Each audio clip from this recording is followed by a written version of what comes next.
My husband, 35 years old, does not have a car. He sold his old one to help pay for his brother's wedding. I did not agree on this, but he had this car before we got together, so it's a shared property. Besides that, I have my own car, so that did not affect me till my husband started complaining about having to commute to work and hang out places. He tried to get me to let him drive my car several times, but I stood firm and put a boundary, making him understand that my car will never be driven by him. One of the reasons why is because of how bad his driving is. His brother lives out of town. My husband asked if he could drive my car to the wedding, but I refused, but not because I'm not invited. Another story for another day, because like I said, my car is off limits. He threw a fit, calling me unreasonable to let him take public transportation because he can barely stand it for 10 minutes, let alone hours.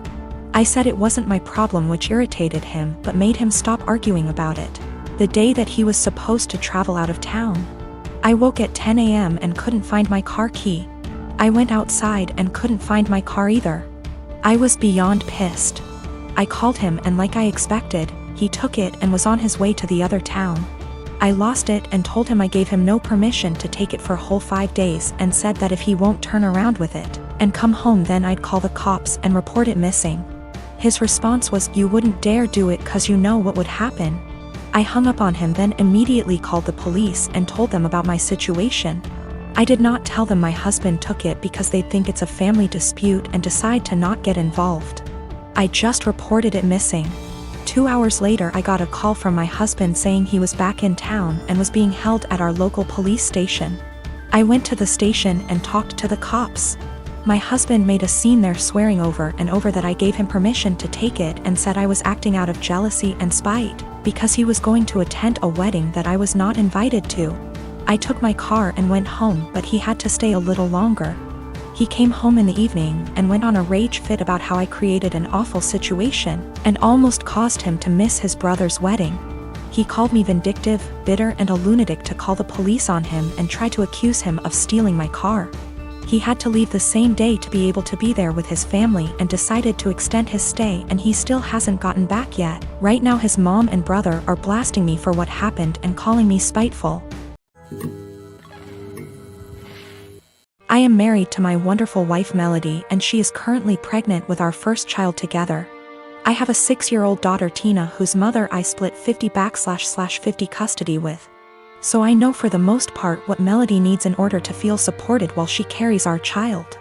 I have been spending lots of time making sure she's comfortable and taking on more of the load at home so she's not doing too much. This is her first child after all, and it's obviously a lot for her physically and emotionally. My mother and Melody don't get along too well. Mom didn't like my ex either. We broke up because we were headed on different paths, not because of my mother, and there's no bad blood. So I think she just doesn't like her because she's dating me for whatever reason. It's weird. She's very nitpicky about Melody, how much she does around the house, how emotional she is. Melody already cries very easily, and being pregnant has made her even more sensitive, which is fine. The fact that she wants to be a stay-at-home mom, it just seems like nothing Melody does is okay. I do, however, stand up for her and do not just allow my mom to talk down to her. Today, before picking up my daughter from summer camp, Melody went to 3 different grocery stores to find rotisserie chicken. She's been talking about it since last night and really wanted one. She sent me picture messages documenting her quest for the chicken and finally found it. My girl was happy. Rotisserie chicken is also kind of a comfort food for her, like spaghetti, because her mom used to make one of those when she was having a lazy day and didn't feel like cooking. She was planning on serving that with some other basic sides for dinner, perfectly fine by me. My mother came by to see Tina and started telling Melody the chicken is bad for her and she should not be eating that pregnant. Melody said it's fine, she usually eats healthy and just wants this one thing she's craving. My mom went on about how unhealthy it was and said she needs to eat something else. Melody said no and went to the backyard to FaceTime her family out of state. When she came back, my mom had thrown out the food and ordered takeout, a salad for Melody and pizza for everyone else. Melody asked where the chicken was and my mother told her she needs to start being a responsible mother and eat correctly for the baby. Melody screamed, "What the is wrong with you? Why are you always such a To me? She then started crying and called me home. I came back and asked my mother to leave after hearing her story and said she is not to come back until she apologizes for how she treated Melody. My mom went on about how I'm choosing another woman over her, but I just think enough is enough and Melody reached her limit. She apologized to me for blowing up when Tina was in the house, but I told her it's okay, things happen, Tina is okay. And I went to find her another chicken before the store closed. My dad thinks I'm right for taking Melody's side, but my brother thinks I should always defend mom. I do plan on having a sit down with both my parents and my brother with my mom. I'll talk to my dad first, then have a family meeting. I would still want my mom around, and honestly maybe I'm just weak, but that's my mother. However, if she cannot learn to change and respect my family, then we will just have to go and see. It's hard, but it is what it is. Melody doesn't even want to completely cut her out, she just wants change as well. But I will protect Melody at all costs, and if that means cutting off my mom, then so be it. My ex and I did not break up because of my mother. We had different ideas of where our lives were going. Tina was not planned and we were already heading towards going our separate ways before she got pregnant. We tried to make it work for Tina, but that's not what relationships are about, so we split and it's working great. My ex and Melody get along great, Tina is happy and we work through things as one big blended family. My ex and Melody have talked about my mother with each other before, and that was when I realized I needed to see a therapist to work through my childhood with a mom like mine. It's a process. I'm working through it the best I can. Melody's pregnancy is going smoothly for the most part. Just exhausting and emotional, as she put it. Also, we're having a girl.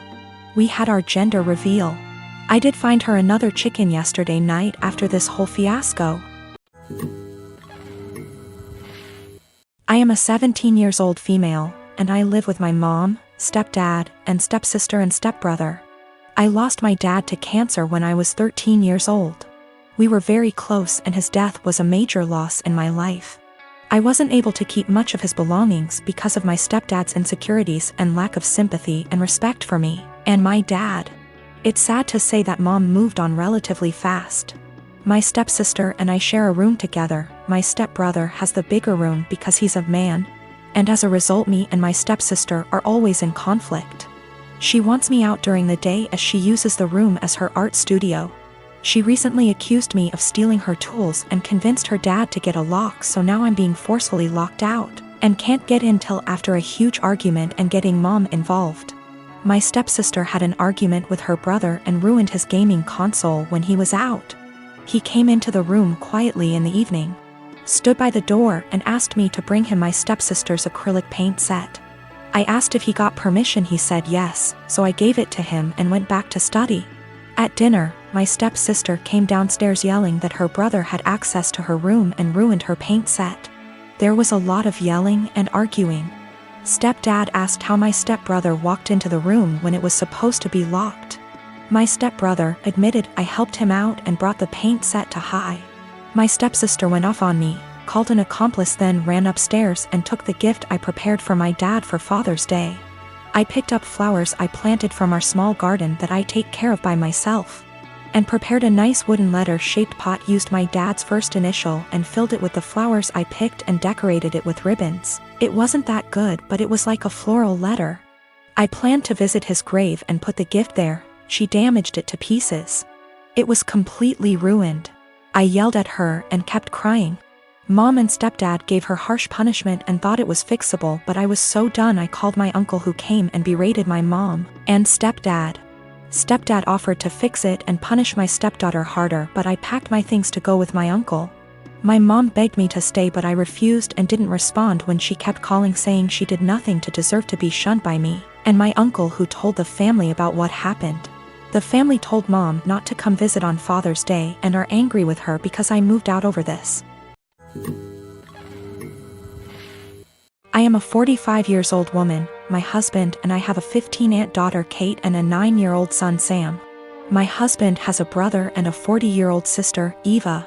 Eva and her husband James have a daughter, Allegra. She is also 15 years old. Kate and Allegra have always been compared in the family.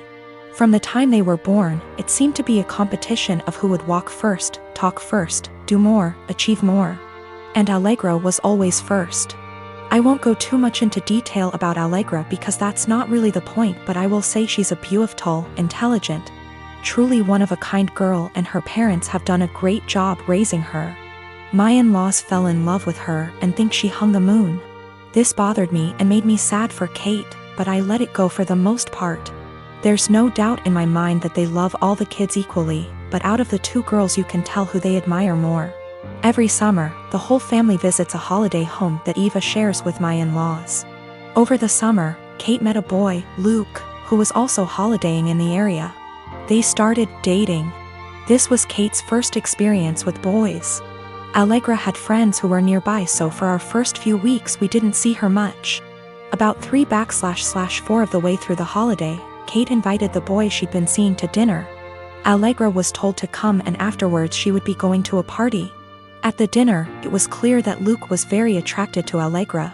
After dinner, Luke decided he would go to the party Allegra was going to, as he had also been invited. They both asked Kate to go, but she wasn't allowed and was very upset. My husband and I felt it was not a safe or appropriate environment at her age. Eva informed us, because she knows we do not allow Kate into these environments, that it was an adult party, where there would be drinking and possibly other things going on. Allegra has grown up in a place where these kind of things are much more normal. And Eva and her husband made the choice to let Allegra live those experiences. From what I know and have seen, she handles it exceptionally and it has not caused any issues. However, it is not the way we have chosen to parent Kate, and so we didn't allow her to go.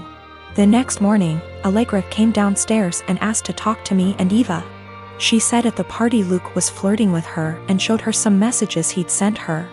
We decided we would all talk to Kate. Kate spent the next 2 days miserable. When she finally came out of her room, Kate was caustic and everyone was getting a bit fed up with her attitude. Eventually, my father-in-law jokingly said, "Your mistake was introducing him to Allegra. How did you think that was going to go for you?" My mother-in-law told him off but added that Luke handled it terribly, but the outcome was sort of inevitable. Kate left the table in tears. We managed to get through the rest of the holiday, but when my husband brought up plans for Christmas, Kate refused to go. She said she couldn't bear being ridiculed by her own family and constantly compared to Allegra. After seeing how much this was affecting her, I spoke to my husband and said we shouldn't go. He argued that it would be wrong to let Kate take away time with family just because of a boy.